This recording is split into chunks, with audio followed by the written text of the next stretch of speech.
कहानी की शुरुआत पुराने समय में होती है, जहां हमें स्किप्टो नाम का एक व्यक्ति दिखाया जाता है, जिसकी दुकान पर सबसे ज्यादा ग्राहक आते हैं। इसी वजह से मार्केट के बाकी दुकानदार उससे जलते थे। स्किप्टो को इस बात की कोई परवाह नहीं थी, क्योंकि उसका बेटा अर्धी बहुत बीमार था और उसे सर्जरी करवानी थी, जिसके लिए वह पैसे इकट्ठा कर रहा था। स्किप्टो की मेहनत के बाद उसके पास इतने पैसे जमा हो जाते हैं कि अर्धी की सर्जरी हो जाती है। सर्जरी सफल होती है और जब अर्धी सर्जरी के बाद अपनी आंखें खोलता है तो उसे एक अजीब और डरावना व्यक्ति दिखाई देता है, जैसे कोई जिन हो। अर्धी उस पर ज्यादा ध्यान नहीं देता और उसे अस्पताल से घर भेज दिया जाता है। उसकी माँ और पिता काफी रिलैक्स होते हैं, लेकिन अर्धी को घर पर भी वह डरावना व्यक्ति नजर आने लगता है। अंततः परेशान होकर अर्धी अपनी माँ को बता देता है। माँ भी चिंतित होकर उसे डॉक्टर के पास ले जाती है। डॉक्टर उसकी आंखों की जांच करते हैं और कहते हैं कि शायद अर्धी को सर्जरी के तनाव के कारण हेलुसिनेशंस हो रहे हैं। चिंता की कोई बात नहीं। यह सुनकर वे लोग घर वापस आ जाते हैं। इस बीच स्किप्टो जब अपनी दुकान से लौटता है तो उसे दुकान के पास एक पोटली मिलती है। जब वह उसे खोलता है तो उसे डर लगता है, क्योंकि उसमें काला जादू का सामान था। घबराकर वह उस सामान को कचरे के डिब्बे में फेंक देता है और घर लौट आता है। पोटली खोलने के बाद से उसके कंधों में बहुत दर्द होता है। जैसे ही स्किप्टो अपने बेटे अर्धी के पास जाता है, अर्धी उसे देखकर चिल्ला देता है, क्योंकि उसे स्किप्टो के कंधों पर एक एंटिटी नजर आ रही थी। यह एंटिटी, जो एक चुड़ैल थी, अर्धी के अलावा किसी और को नहीं दिखाई दे रही थी। जब अर्धी ने यह बात स्किप्टो को बताई तो वह भी डर गया और सब कुछ समझ गया। इसलिए उसने रुस्तम नाम के एक व्यक्ति को अपने घर बुलाया, जो इस तरह की चीजों का विशेषज्ञ था। रुस्तम ने उस एंटिटी को देखकर स्किप्टो को बताया कि यह चुड़ैल है, तुम्हारे साथ मार्केट से आई है और तुम्हारे ऊपर बहुत बुरा काला जादू किया गया है। स्किप्टो ने सवाल किया कि आखिर ये सब अर्धी को क्यों नजर आ रहा है। तब रुस्तम ने बताया कि सर्जरी और कई बार डिप्रेशन में रहने के कारण अर्धी की तीसरी आंख खुल गई है, जिससे वह सभी एंटिटीज को देख सकता है। स्किप्टो नहीं चाहता था कि उसका बेटा अर्धी इस परेशानी में रहे, तो रुस्तम ने कहा कि वह अर्धी की तीसरी आंख को पूरी तरह बंद नहीं कर सकता, लेकिन इतना कर सकता है कि उसे आज के दिन वही भूत नजर आएंगे जो खुद को दिखाना चाहेंगे। इस पर स्किप्टो मान गया और रुस्तम ने उस पर अपना जादू करना शुरू किया। जादू करने के बाद रुस्तम ने स्किप्टो को सख्ती से कहा कि अर्धी कभी भी मार्केट नहीं जाएगा। और ऐसा क्यों कहा, यह कहानी में आगे पता चलेगा। खैर, अब कहानी में 13 साल बीत जाते हैं। अर्धी बड़ा हो जाता है और हमें उसकी पूरी फैमिली दिखाई जाती है, जो काफी खुश रहती है। उस दिन के बाद से उनके साथ ऐसा कोई वाकया नहीं हुआ था। आज अर्धी कॉलेज में एडमिशन लेने वाला था और कॉलेज में एडमिशन फीस देने की आज आखिरी तारीख थी। स्किप्टो उसे फीस देकर नहीं गया था, तो उसकी माँ ने कहा, जाओ तुम मार्केट से ले लो। यह सुनते ही अर्धी का चेहरा बदल गया, क्योंकि वह जानता था कि अगर वह मार्केट में जाएगा तो उसे बहुत डरावनी चीजें नजर आएंगी। उसकी माँ को भी उसकी स्थिति का पता था, इसलिए उन्होंने कहा, अर्धी तुम सीधे जाना, इधर उधर मत देखना, बस अपने डैड की दुकान पर जाकर उनसे पैसे लेना और घर आ जाना। अपनी माँ की सलाह के अनुसार वह इधर उधर नहीं देखता, लेकिन जैसे ही मार्केट में कदम रखता है, अचानक उसके सामने बहुत सारे भूत आ जाते हैं, जिससे वह काफी डर जाता है। डरते डरते चलते चलते वह एक आत्मा से टकरा जाता है और गिर जाता है। वह आत्मा उसे बहुत डराती है और अर्धी को समझ नहीं आता कि वह आत्मा उसके साथ इतना बुरा व्यवहार क्यों कर रही है। तभी एक दूसरी दुकान के मालिक ने आकर अर्धी को संभाला और कहा, इसकी बातों का बुरा मत मानो, इसकी बेटी अभी 2-3 दिन पहले मरी है। अर्धी को यह सुनकर बुरा लगा और वह अब अपने डैड के पास आ गया। अपने डैड के ऑफिस के बाहर खड़े होकर उसे अपने डैड और अपने अंकल की आवाजें सुनाई देती हैं। उसके अंकल स्किप्टो को कहते हैं, इतने लालची मत बनो, जो कर रहे हो वो मत करो। लेकिन स्किप्टो उनकी बात का कोई जवाब नहीं देता। अर्धी को लगता है कि वह बुरा या गलत कर रहा है। उसके अंकल गुस्से में बाहर चले जाते हैं और स्किप्टो भी बाहर आकर अर्धी को देख लेता है। स्किप्टो अर्धी को पैसे देता है और पैसे लेकर अर्धी वहाँ से चला जाता है। इसके बाद रात हो जाती है। स्किप्टो अपनी दुकान बंद कर रहा होता है कि उसे फिर से अपनी दुकान के बाहर एक पोटली मिलती है। उसने बिना सोचे समझे वही गलती दोहराई। जब वह पोटली खोलता है तो उसे डर लगने लगता है, क्योंकि इसमें काफी ज्यादा काला जादू था, जिसका मतलब है कि जादू अब और भी ताकतवर हो गया है। पोटली खोलने के बाद से ही स्किप्टो को डरावनी आवाजें सुनाई देने लगती हैं, जैसे चारों ओर शैतानी आत्माएं घूम रही हों। डर से वह चिल्लाता है, मैं जानता हूँ तुम मेरा कुछ नहीं बिगाड़ सकती, इसलिए मैं तुमसे बिल्कुल नहीं डरता। उसकी यह बात सुनकर सारी आवाजें बंद हो जाती हैं और वह अपनी गाड़ी में बैठकर वहाँ से चला जाता है। डरावना अनुभव लेकर वह घर पहुँचता है तो उसकी पत्नी उससे पूछती है, क्या हुआ स्किप्टो?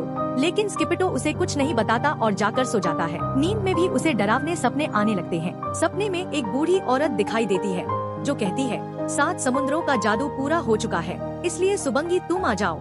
सुबंगी एक शैतान था जिसे उस औरत ने स्किप्टो और उसकी फैमिली को बर्बाद करने का काम सौंपा था।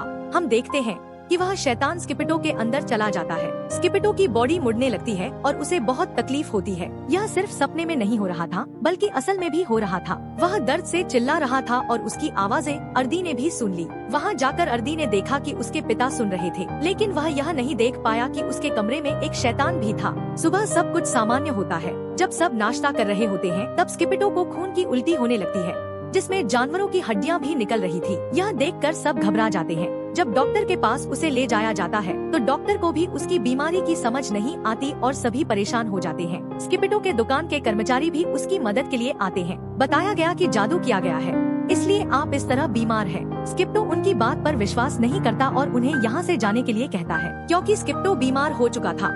उसकी दुकान अब उसकी पत्नी संभालने लगी। एक दिन जब आइदी का छोटा भाई घर आया तो उसने घर में कुछ अजीब महसूस किया। एक दरवाजा अपने आप खुल रहा था, जिसके अंदर वह चला गया। बाहर जाने पर उसने देखा कि वही पोटली थी जो पहले स्किपिटो को मिली थी। यह नहीं जानते हुए कि यह क्या चीज है, उसने पोटली खोल दी। पोटली खुलते ही उसके साथ भी अजीब घटनाएं होने लगी और उसे भी डरावनी अनुभूति होने लगी। उसे समझ में आया कि यह काले जादू की पोटली थी और इसके पीछे कई शैतान थे। इन सभी चीजों से स्थिति बहुत खराब हो गई। रात में जब सभी लोग घर आए तो देखा कि आरिफ को तेज बुखार था और स्किपिटो की हालत और भी खराब हो गई थी। अर्दी को स्किपिटो के कमरे से अजीब आवाजें सुनाई दी। जब वह जाकर देखता है तो स्किपिटो तड़प रहा था जैसे कोई उसका गला दबा रहा हो, लेकिन अर्दी को खून नहीं दिखाई दिया। ये लोग स्किपिटो को देखकर चिंतित थे। स्किपिटो की देखभाल के लिए किसी का होना जरूरी था, इसलिए उसकी माँ ने उसके पास रहने का फैसला किया और अर्दी को दुकान की जिम्मेदारी मिल गई। जब वह दुकान पर गया तो उसे चौंकाने वाली खबर मिली कि अब उनकी दुकान में ग्राहक आना बंद हो गया है,